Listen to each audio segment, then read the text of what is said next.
Are you ready for a new adventure? Time to travel back in time, let's go! Are you ready for a new adventure? Let's learn about the past with Anna and Leo.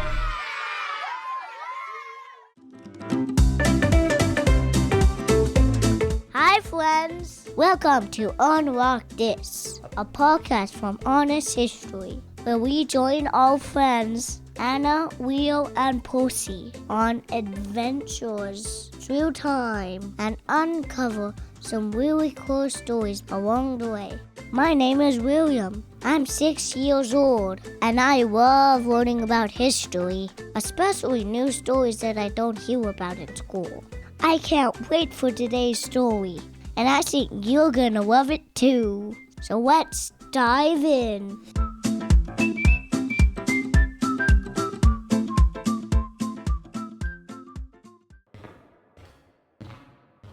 Anna, why are we at the museum? Isn't it about to close? I had an idea. My aunt told me about this secret part of the museum called the Vault. What's that? She said it's where they store objects they don't put on display. It's filled with all kinds of things from history. It's off limits to most people, but some museum workers can get in. Anna, we don't work at the museum. I know that, but I think I met someone who can help us. Really? Who? They'll be here soon. I just need to get a little snack. There he is. It's Percy the mouse. A mouse is gonna help us get into the vault? Yep, he's very sneaky. Watch this. Hey, Percy, can you go get the keys? He did it! Come on, let's go. Is Percy coming? Of course. He knows more about the vault than anybody else. Which key do I use, Percy? I think this one. Thanks. Okay, here we go. Whoa, this place is huge. I know! Oops, sorry, Percy. We have to be quiet. We don't want the guard to hear us. There's so many cabinets and drawers in here. Look, this one is full of beautiful cloth. There's so much here. Where do we start? Percy might be able to help. Isn't that right? Leo, is there something you'd like to learn about from history? Well, I've been reading a lot about pirates. Maybe there's something about pirates in here. Percy, can you show us something from the time of pirates? What time was that, Leo? The golden age of piracy was in the 17th and 18th century, about 400 years ago. He's on the move. Let's follow him. I think he wants us to open this drawer. Whoa. What is it? It's a piece of paper. There's a picture of a man and a ship at the top of the page, and a bunch of words, but it's hard to read. Hold on, let me get a closer look. Wait, Leo, don't touch it. Why? We have to be careful with these old documents. We don't want to damage them. Are your hands clean? They are, look. No dirt in sight. Can I touch it now, Percy? I think it says, "The Seaman's Song of Captain Ward, the famous pirate of the world." Are these song lyrics? That's so cool. Hey, Anna. Yeah? I'm feeling a little bit funny. Ooh, me too. My head feels a little weird. We're what? Percy, you never said if we touch this, we'd travel.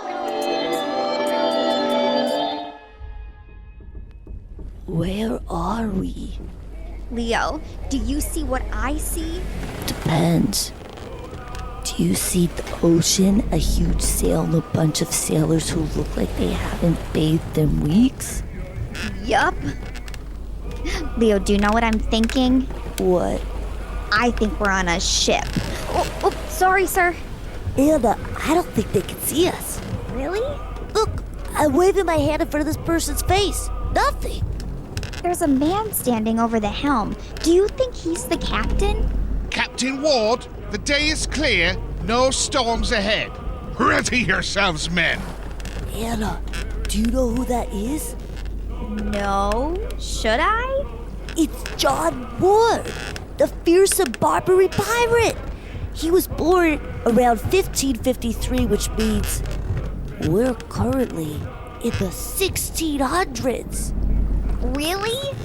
So that's John Ward over there. How did he become such a fearsome pirate? He started out as a poor fisherman, but he became something called a privateer to make more money. What's a privateer? Oh, Percy! You're here too! What's that? Percy says a privateer is a person or a ship who's allowed to attack and steal from other ships. The government has given these privateers special permission to do this. Is that right, Leo? That's right. Wait, so a privateer is kind of like a pirate, but the government lets them steal? Yeah, you could say that. In the early 17th century, privateering was sort of legal, and it was a big business. The English government wanted sailors to attack the Spanish ships or steal from ships carrying Spanish goods. This was because England was at war with Spain.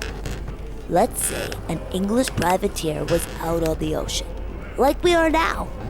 If they saw a Spanish ship, they would attack. If the captain and crew captured the ship, they would take it back to the port where an English court would look at it. The court would decide how much it was worth. The government would collect taxes and fees, and then the rest of the goods would be split between the ship's captain and the crew. Oh, that's interesting. So that's how privateers like John Ward made money? They would get a share of the plunder. Exactly. Of course, it didn't last forever. Eventually, England signed a peace treaty with Spain, and the government said sailors weren't allowed to attack Spanish ships anymore. So privateers, like John Ward, were out of a job. So what'd he do? Well, for a while, he would just go from tavern to tavern, complaining and grumbling. You see, he missed his days of pillaging and plundering. Where are the days that have been? When the whole sea was our empire, where we rob at will. But he had a thought. Maybe his days of pillaging didn't have to end. He became a pirate. And not just any pirate. He said he was the greatest scoundrel that ever sailed from England. It all began when he was living in a place called Plymouth in England. One day, he saw a merchant ship sitting in the harbor. This gave Ward an idea. He rounded up a bunch of sailors he knew and told them about his plan. Me mates, what's to be done? Here's a scurvy world, and as scurvily we live in it. Where are the days, we cried, cargo in, when we might do what we like? What was his plan? In the middle of the night, Ward and the men would steal the ship. You see how easily it is to be done. That night, Ward and the crew crept through the streets and found two small boats. They jumped into the boats and rowed out to the ship anchored in the harbor. Quietly, they climbed out of the rowing boats and onto the deck of the ship. Ward found two watchmen aboard who were still half asleep. He tied them up and ordered his men to raise the anchor. Ward was now in command of the ship. Did they get caught? Nope. But Ward was very disappointed. You see, after he boarded the ship, he realized it was completely empty. All the goods had been taken off the ship earlier that day. So no plunder. Yes, and the crew wasn't happy. Ward reminded the men that if they went back to the shore, they would get arrested. And it turned out that there was plenty of food on the ship, so they might as well have a feast. Come, let's be merry, me hearts. And soon enough, Ward spotted another ship they could steal, a French merchant ship filled with goods. The French captain and the crew had no idea what was coming.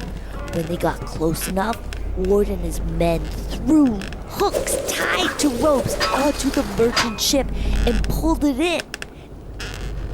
Then, Ward's men boarded the ship with swords ready. It wasn't long before they had taken over the ship and its crew.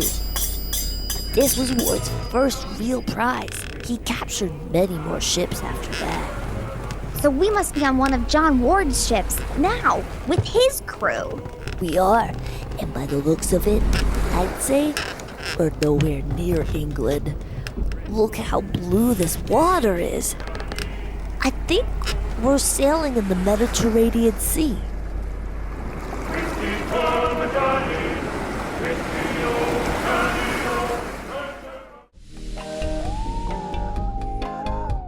Hi friends, are you enjoying today's episode? I'd like to take a quick break from the story to tell you about another great place to learn about the past. Honest History creates magazines and books for kids that are filled with fun stories and activities that bring history to life. From pirates to spies to great inventions and so much more, you'll learn about interesting people, places, and events from around the world that made history. Created for kids ages 6 through 12, you can sign up and receive new adventures delivered straight to your doorstep every quarter. Just visit honesthistory.co. That's honesthistory.co to sign up today. Oh, and here's a special offer for our podcast listeners. Use code UNLOCKTHIS for 10% off.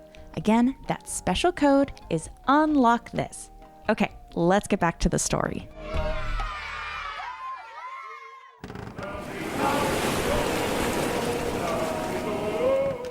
Leo, the sea is beautiful. Hey, I can see land in the distance. Captain Ward, do we turn towards Tunis? Tunis? Isn't that a city in Africa? That's right. John Ward decided to move to the city of Tunis. That's where we must be sailing to now. Why did he move to Tunis? A lot of pirates worked out of Tunis. They sailed in the Mediterranean Sea and preyed on ships there. But these pirates had a special name. They were called corsairs. Corsairs. They worked for the Ottoman Empire, didn't they? Exactly. You may know a lot about pirates, but I happen to be a bit of an expert on the Ottoman Empire. I just read about it in a history magazine. Yeah, I don't really know much about the Ottoman Empire. Was it big? It was huge! The Ottomans controlled parts of Europe, the Middle East, and North Africa, where Tunis is. Ah, that makes sense. See, an Ottoman leader was in charge of Tunis at the time. He heard about the Ward's pirating skills and decided to let him pillage as long as he shared part of his loot. Sounds like a pretty good deal. It was. Ward went on to capture ship after ship after ship. He gained quite the reputation. Hey, Leo, I'm just noticing that there are 3 other ships near us. Oh, those must be Ward's ships too. He had a fleet. I wonder where we're going. Actually, I don't think we're going to Tunis. It looks like we're going to keep sailing.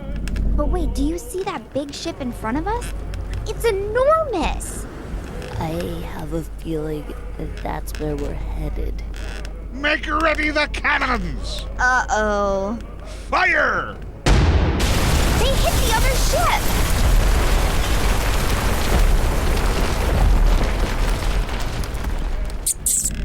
Percy, you're scared?